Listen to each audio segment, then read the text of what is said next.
Assalamualaikum warahmatullahi wabarakatuh. Waalaikumsalam warahmatullahi wabarakatuh. Alhamdulillah di kesempatan hari ini kita bisa berkumpul kembali dalam kegiatan bimbingan kelompok. Saya ucapkan terima kasih kepada rekan-rekan sekalian yang telah meluangkan waktunya dalam kegiatan kali ini. Alangkah baiknya sebelum kita memulai kegiatan ini, kita membaca doa terlebih dahulu. Membaca doa menurut kepercayaan agama masing-masing. Dalam hati mulai. Selesai. Nah, di kegiatan bimbingan kelompok ini tujuannya adalah menjelaskan tentang kenakalan remaja. Kenakalan remaja ini ada 3 bagian. Yang pertama ada definisinya, lalu ada faktor penyebabnya, dan yang terakhir ada cara mengatasinya. Saya mau bertanya pada rekan-rekan sekalian, apakah ada yang mengetahui apa itu kenakalan remaja? Pergaulan bebas. Bisa jadi itu adalah salah satu contoh kenakalan remaja. Mulai dari pergaulan bebas, minum-minuman keras, dan sebenarnya kenakalan remaja itu adalah suatu hal yang terjadi yang di luar norma kebiasaan di kita. Seperti di kita itu meminum minuman keras itu hal yang tidak biasa atau hal yang tidak normal, tapi di luar negeri itu beda lagi. Mungkin di mereka itu hal yang lumrah saja. Nah, jadi kenakalan remaja itu adalah pelampiasan masalah yang dihadapi kalangan remaja dan tindakannya itu menyimpang dari norma yang ada. Segitu cukup bisa dipahami. Nah, selanjutnya penyebab dari kenakalan remaja. Ada yang tahu gak faktor penyebab kenakalan remaja itu apa aja? Kurang perhatian. Oh, bisa itu kurang perhatian salah satunya. Lalu ada lagi? Anak broken home. Anak broken home. Oh iya, bisa. Terus ada lagi yang lainnya? Pengaruh teman. Pengaruh teman dan lingkungan bebas mungkin ya? Ya. Nah, sebenarnya yang diucapkan tadi itu benar semuanya. Kita lihat lagi ya, kita perjelas lagi. Faktor kenakalan remaja itu ada 2, yang dari internal dan eksternal. Pertama yang dari internal lebih dahulu. Yang pertama ada krisis identitas. Nah, krisis identitas itu adalah dimana kita masuk ke lingkungan baru dan kita memiliki diri yang labil. Jadi kasarnya itu kita terbawa-bawa arus saja, tidak memiliki pendirian diri sendiri. Lalu yang kedua ada kontrol diri yang lemah. Nah, tadi kontrol diri yang lemah itu kita tidak bisa teguh pada pendirian kita. Seperti yang dulunya kita itu tidak pernah minum minuman keras, tidak berani seks bebas atau narkoba. Setelah masuk lingkungan yang seperti itu, kita malah terbawa-bawa dan hilang akan pendirian kita. Nah, lalu ada dari faktor eksternal. Faktor eksternal yang pertama itu adalah lingkungan pergaulan.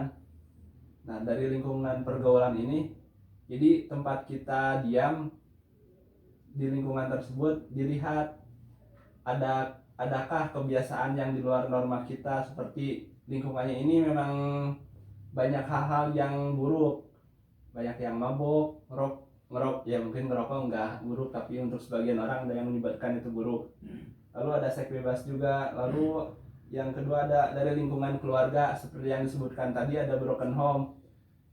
Dari broken home itu mungkin gimana ya, faktor kurang perhatian dari ayah ibu, dan sebenarnya nggak harus bercerai juga. Broken home itu bisa jadi orang tuanya yang sibuk bekerja atau terlalu mengurusi duniawi. Nah, sampai situ ada yang mau ditanyakan atau bisa dipahami? Kalau krisis identitas sama mencari jati diri sama apa beda? Seperti hampir sama, tapi krisis identitas itu seperti kita penyesuaian diri, adaptasi kepada lingkungan tersebut. Bisakah kita adaptasi atau tidak? Kalau mencari jati diri itu kita lebih ke mengeksplor diri kita, apakah bakat kita itu apa yang kita kuasai. Bisa dipahami? Ada lagi yang ingin ditanyakan? Mungkin bisa dipahami ya dari faktor-faktor penyebab kenakalan remaja tersebut. Bisa. Nah, selanjutnya ada cara mengatasinya. Ada yang tahu gak cara mengatasinya itu apa saja?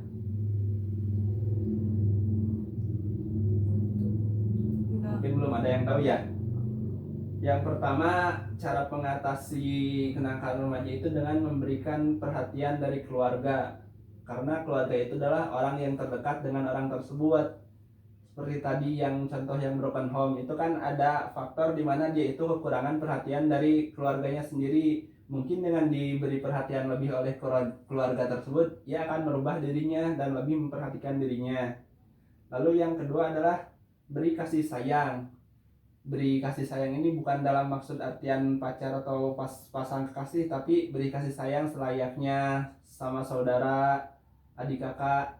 Beri juga perhatian seperti tadi kan, jadi kita lebih empati kepada dia dan kita memposisikan diri kita dalam keadaan dia. Lalu yang ketiga adalah bentengi diri. Nah, bentengi diri ini seperti yang tadi, krisis identitas. Nah, jika kita bisa membentengi diri kita, kita tidak akan mengalami krisis identitas karena kita sudah bisa memilah dan memilih hal yang baik dan buruk bagi diri kita ini.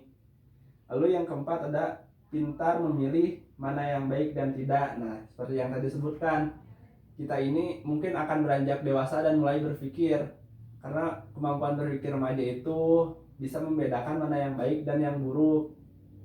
Lalu yang terakhir ada bimbingan kepribadian di sekolah. Nah, ini juga cukup penting karena di sekolah kita juga banyak meluangkan waktu ya. Mungkin di sekolah itu banyak lingkungan yang berbeda-beda, tidak seperti hanya kita saja, ada dari latar belakang keluarga yang berbeda juga. Sampai sini ada yang mau ditanyakan? Ya, boleh. Poin membentengi diri kan ada nih orang yang suka ngaji, sholat, di rumahnya baik lah, tapi masih aja di kenakalan remaja, kebawaan segitu gimana? Jadi dia itu sudah rajin, kelihatan soleh gitu ya? Iya. Baru kelihatan aja. Sebenarnya membentengi diri aja itu emang harus ngaji dan agama itu belum cukup, tapi kita juga harus bisa memilah dan memilih dalam pergaulan kita. Mungkin dia emang rajin ngaji, kan ngaji itu nggak mungkin seharian full ngaji dari pagi sampai pagi lagi. Paling ngaji itu juga dari asar sampai maghrib atau maghrib sampai isya. Nah, di waktu lainnya juga dia bisa aja kan bermain dengan orang-orang yang tidak benar, pergaulan dengan yang buruk. Jadi sebenarnya tidak cukup dengan membentengi diri, tapi kita juga harus memilah dan memilih apa yang baik dan buruk bagi diri kita. Bisa dipahami? Mungkin cukup sekian materi yang dapat disampaikan dalam bimbingan kelompok hari ini. Semoga bermanfaat bagi kita dan bisa bermanfaat juga bagi orang lain. Alangkah baiknya kita juga menutup kegiatan hari ini dengan membaca doa. Baik lagi. Baca doa dalam hati masing-masing, mulai. Selesai. Ya, mungkin cukup sekian dari saya. Wassalamualaikum warahmatullahi wabarakatuh. Waalaikumsalam warahmatullahi wabarakatuh.